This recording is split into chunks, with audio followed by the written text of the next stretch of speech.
ತರನೇ ಅಂತ ಒಂದು ಟ್ಯೂನು ಆರ್ ಪಿ ಪಟ್ನಾಯಕ್ ಅವ್ರದ್ದು.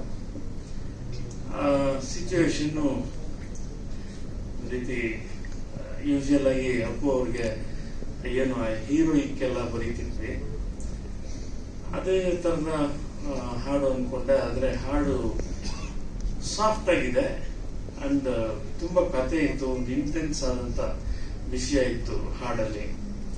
ಸರಿ, ಆಗ ಬರ್ದಿದ್ದೆ. ನನಗೆ ಹಾಡನ್ನ ಬೇರೆ ರೀತಿ ಅಪ್ರೋಚ್ ಮಾಡಬೇಕು ಅಂತ ಅನಿಸಿತ್ತು. ಹಾಗಾಗಿ ಭುವನಂ ಗಗನಂ ಅಂತ ಶುರು ಮಾಡಿದ್ದೆ. ಅದನ್ನ ಕೇಳಿದ ತಕ್ಷಣನೇ ರಾಘಣ್ಣ ಫಸ್ಟು ಅಪ್ಪಾಜಿ ಸೂಪರ್ ಅಪ್ಪಾಜಿ, ಸೂಪರ್ ಹಿಟ್ ಅಪ್ಪಾಜಿ ಅಂದ್ಬಿಟ್ರು. ಯಾವಾಗ ಅದು ಹಾಗೆ ಆಯ್ತು, ಇವತ್ತಿಗೂ ಕೂಡ ಅಪ್ಪು ಅವರ ಹಾಡುಗಳ ಸಾಲಿನಲ್ಲಿ ಆ ಹಾಡು ಒಂದು ರೀತಿ ಚಿರಸ್ಥಾಯಿಯಾಗಿ ನಿಂತಿರುವಂತಹ ಹಾಡು. ಆ ಸಾಲು ಬರೆದಾಗ ಸೂಪರ್ ಹಿಟ್ ಅಂತ ಅಪ್ಪ ರಾಘಣ್ಣ ಹೇಳಿದ್ರು. ಈ ಸಿನಿಮಾ ಟೈಟ್ಲು ಕೂಡ ಸೂಪರ್ ಹಿಟ್ ಆಗ್ಲಿ ಸಿನಿಮಾ ಕೂಡ ಅಂತ ಆವತ್ತಿನ ರಾಘಣ್ಣನ ಮಾತು ಇವತ್ತಿಗೂ ಕೂಡ ಅಪ್ಲೈ ಆಗ್ಲಿ ಅಂತ ಅನ್ನೋದೇ ನನ್ನ ಆಶಯ. ಇನ್ನು ಈಗ ತಾನೇ ಹಾಡು ನೋಡಿದ್ವಿ. ಈ ಹಾಡಲ್ಲಿ ಬಹುಶಃ ಸಿನಿಮಾ ತಂಡದ ಹೊರತಾಗಿ ಒಂದು ಗಮನಿಸಿರ್ಬೋದು, ಇಬ್ಬರು ಲಿರಿಸಿಸ್ಟ್ ಇದ್ದಾರೆ ಹಾಡಲ್ಲಿ. ಒಂದು ಗೌಸ್ಪೀರು ಮತ್ತೆ ಅನಿರುದ್ಧ ಶಾಸ್ತ್ರಿ. ಈ ತರ ತುಂಬಾ ಕಡಿಮೆ ಆಗುತ್ತೆ, ಅಪರೂಪಕ್ಕೆ ಯಾವ್ದಾದ್ರು ಹಾಡುಗಳಲ್ಲಿ ಈ ತರ ಆಗುತ್ತೆ. ನನ್ನ ಇಡೀ ಕೆರಿಯರ್ ಅಲ್ಲಿ ಒಂದೇ ಒಂದು ಹಾಡು ಹಂಗಾಗಿದೆ, ಅದ್ ಬಿಟ್ರೆ ಇನ್ಯಾವತ್ತೂ ಹಂಗಾಗಿಲ್ಲ. ಅಂದ್ರೆ ಇದು ನಿರ್ದೇಶಕರು ಏನನ್ನ ಬಹಳ ಸ್ಪಷ್ಟವಾಗಿ ಬಯಸ್ತಾರೆ ಅನ್ನೋದನ್ನ ಸೂಚಿಸುತ್ತೆ. ಅದೇನೋ ಒಂದು ಕಂಪೋಸಿಂಗ್ ಟೈಮಲ್ಲಿ ಬರ್ಕೊಂಡ ಸಾಲುಗಳು ಇದೇ ಸಾಲು ಬೇಕು ಅನ್ನೋದು, ಮತ್ತು ಗೌಸ್ಪೀರ್ ಅಂತ ಒಬ್ಬ ಪ್ರೂವ್ಡ್ ಲಿರಿಸಿಸ್ಟ್, ಮತ್ತೆ ತಾನೇನು ಪ್ರೂವ್ ಮಾಡ್ಕೋಬೇಕಾಗಿರ್ಲಿಲ್ಲ, ಪ್ರೂವ್ಡ್ ಲಿರಿಸಿಸ್ಟ್. ಆ ಸಾಲುಗಳು ಇರ್ಲಿ, ನಮ್ಮ ಅನಿರುದ್ಧ ಹೆಸರು ಇರ್ಲಿ ಅಂತ ಗೌಸ್ಪೀರ್ ಒಪ್ಕೊಂಡಿದ್ದು. ಇವೆಲ್ಲ ದಾಖಲಾಗುವಂತ ವಿಷಯಗಳು. ಅವರಿಬ್ಬರಿಗೂ ಒಳ್ಳೇದಾಗ್ಲಿ, ಇಬ್ರು ಲಿರಿಸಿಸ್ಟ್ಗೂ ಒಳ್ಳೇದಾಗ್ಲಿ. ಅನಿರುದ್ಧ ಹಾಡೋದ್ರ ಜೊತೆ ಇನ್ನಷ್ಟು ಹಾಡುಗಳು ಬರೆಯುವಂತ ಆಗ್ಲಿ ಅಂತ ಆಶಿಸ್ತೀನಿ. ಗೌಸ್ಪೀರ್ಗೂ ಒಳ್ಳೇದಾಗ್ಲಿ. ಹಾಡಲ್ಲಿ ಇನ್ನೊಂದು ನೀವು ಗಮನಿಸ್ಬೇಕು,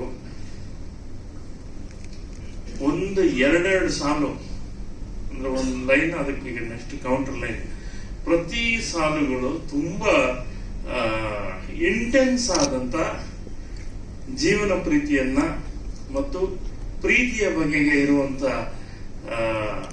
ಏನು ಆಸಕ್ತಿನ, ಪ್ರೀತಿ ಬಗೆಗೆ ಇರುವಂತ ಏನು ಒಲವಿಗಿಂತ ಜಗದಲ್ಲಿ ಚೆಲುವು ಯಾವುದೂ ಇಲ್ಲ ಅನ್ನೋಂಥ ಒಂದು ಸಾಲು ಬರ್ತದೆ ಸೆಕೆಂಡ್ ಚರಣಲ್. ಸೊ ಒಲವಿಗಿಂತ ಚೆಲುವಿನ ಯಾವುದೂ ಇಲ್ಲ ಅನ್ನೋಂಥದ್ದು ಇಡೀ ಹಾಡು. ಹಾಗೆ ಭುವನ ಮತ್ತು ಗಗನವನ್ನ ಹೇಗೆ ನೋಡುತ್ತೆ ಇಡೀ ಸಿನಿಮಾ ಅನ್ನೋದನ್ನ ಸೋಲ್ ಆಫ್ ಭುವನಂ ಗಗನಂ ಅಂತ ಮಾಡಿದ್ದಾರೆ. ಅದು ನಮಗೆ ಸಿನಿಮಾ ನೋಡಿದ್ರೆ ಇನ್ನಷ್ಟು ಅರ್ಥ ಆಗ್ಬೋದು ಅನ್ಸುತ್ತೆ.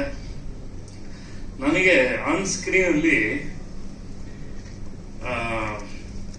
ಪೃಥ್ವಿ ಅಂಬರ್ ಅವರು ಪರ್ಫಾರ್ಮೆನ್ಸ್ ನಮ್ಗೊಂದಷ್ಟು ಡೈರೆಕ್ಟ್ ತೋರಿಸಿದ್ರು, ಮತ್ತೆ ಬೇರೆ ಹಾಡಲ್ಲಿ ರಿಲೀಸ್ ಆದಂತ ಹಿಂದಿನ ಹಾಡಲ್ಲೂ ಕೂಡ ನೋಡಿದ್ದೀನಿ. ತುಂಬಾ ನ್ಯಾಚುರಲ್ ಪರ್ಫಾರ್ಮೆನ್ಸ್ ಅನಿಸ್ತು, ಮೆಥಡ್ ಆಕ್ಟಿಂಗ್ ತುಂಬಾ ಅನ್ನಿಸ್ತು. ತುಂಬಾ ಚೆನ್ನಾಗಿದೆ, ಅದರ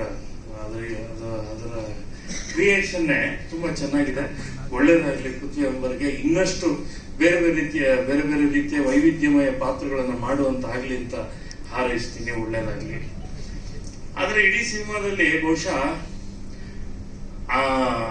ಇನ್ನೊಂದು ಪಾತ್ರ ಏನು ನಮ್ಮ ಪ್ರಮೋದ್ ಮಾಡಿದ್ದಾರೆ, ಅದು ಬಹಳ ಕಷ್ಟದ ಪಾತ್ರ, ಪೃಥ್ವಿಗಿಂತ ಕಷ್ಟದ ಪಾತ್ರ.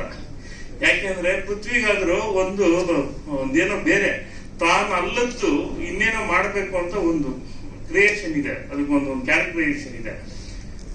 ಆದ್ರೆ ಪ್ರಮೋದ್ಗೆ ಅದಿಲ್ಲ, ತಾನು ಹೇಗಿದ್ದಾರೆ ಹಾಗೆ ಮಾಡುವಂಥದ್ದು. ಅಲ್ಲಿ ಬಹಳ ಕಷ್ಟ ಆಗುತ್ತೆ, ಅಲ್ಲಿ ಸ್ಕೋರ್ ಮಾಡ್ಬೇಕಂದ್ರೆ ಕಷ್ಟ ಆಗುತ್ತೆ.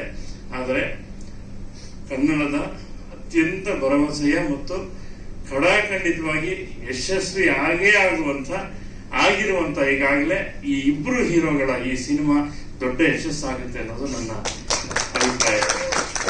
ಯಾಕಂದ್ರೆ ಇಬ್ರು ಪರ್ಫಾರ್ಮೆನ್ಸ್ ಅಲ್ಲಿ ಸುಮ್ಮನೆ ಹೆಂಗೋ